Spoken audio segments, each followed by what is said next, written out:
ความฝันที่มันสำเร็จจะเก็บความรู้ทำเพียรวิชาเลื่อยไปจนในถึงวันที่เฮาจะจากต้องพากจากกันไปไกลแต่ในหัวใจ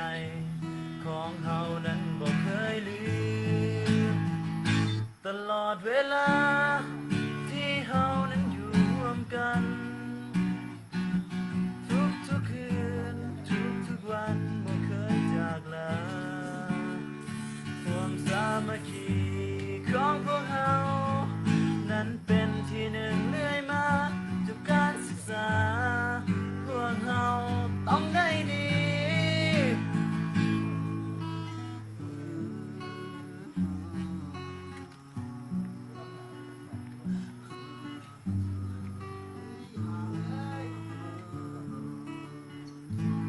สร้างความฝันที่มันสำเร็จจะเก็บความรู้ทำเพียรวิชาเลื่อยไปจนในถึงวันที่เฮาจะจากต้องพากจากกันไปไกลแต่ในหัวใจของเฮานั้นบ่เคยลืมตลอดเวลาที่เฮานั้นอยู่ร่วมกันทุกคืนทุกวันบ่เคยจากลาความสามัคคีของพวกเรานั้นเป็นที่หนึ่งเรื่อยมาจบการศึกษา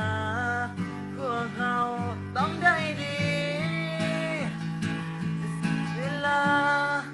ที่เรานั้นอยู่ร่วมกันทุกคืนทุกวันบ่เคยจากลาสามัคคีของพวกเรานั้นเป็นที่หนึ่งเรื่อยมาจบการศึกษาพวกเรา